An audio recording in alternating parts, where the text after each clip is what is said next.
Chapter 2, The Vast Right-Wing Conspiracy. It was the television interview that turned into a rallying cry for conservatives. On January 27, 1998, just days after the world heard the name Monica Lewinsky for the first time, First Lady Hillary Rodham Clinton appeared on NBC's Today Show. The great story here, for anybody willing to find it and write about it and explain it, is this vast right-wing conspiracy that has been conspiring against my husband since the day he announced for president. Those words would come to define Hillary Clinton for years to come. The phrase has become a part of the common vernacular, the First Lady's wild and desperate attempt to place the blame for her husband's behavior at the feet of a nameless and faceless mob out to take the president down has been worn as a badge of honor by Mrs. Clinton in the years since.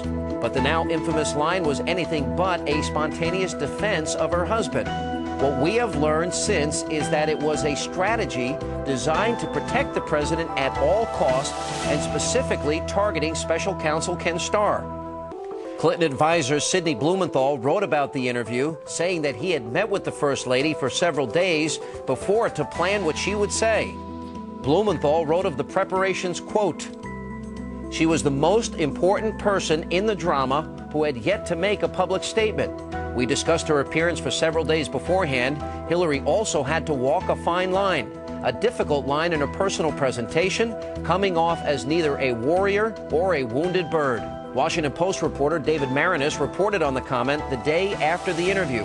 Quote, "The decision to transform Clinton's public defense into a rhetorical war with Starr and the political right wing was made at the White House in a series of meetings over the past 4 days, according to several administration sources. In every discussion in which she participated, the First Lady was a leading advocate of an aggressive strategy attacking Starr, but it was not until her remarks yesterday morning that they realized that counterattacking was their most effective choice and that she was their most effective weapon. So the vast right-wing conspiracy accusation was part of a planned PR effort to deflect criticism from the president. While the First Lady was apparently not told the truth for several months to come, the truth wasn't what concerned them. Marinis reported that a day before the Today Show interview, White House Communications Director Ann Lewis led a meeting in the old Executive Office building where the central question was, how do we finally turn the corner when we can get people raising legitimate questions about Starr? In his memoir entitled All Too Human, former Clinton advisor turned ABC News correspondent George Stephanopoulos speculated about the First Lady's motivations for the full-throated attack.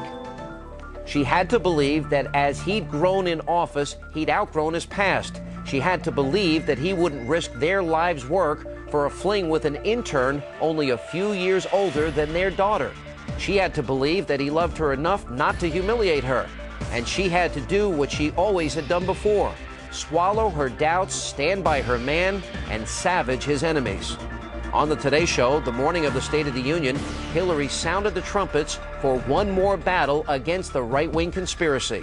This is the way the Clintonista apparatus worked. Defend at all costs, smear your opponents. In a way, they're guilty of doing exactly that which they accuse their opponents of. But as time passed and the details of the president's involvement became clear, the First Lady was criticized for her accusation. Despite attempts by conservatives to discredit the president, the allegations about Lewinsky were not a figment of anyone's imagination, nor was the Whitewater investigation, the controversy about which was first reported by the New York Times, hardly a bastion of conservative sentiment. But that didn't stop Senator Hillary Clinton from making the same allegation yet again.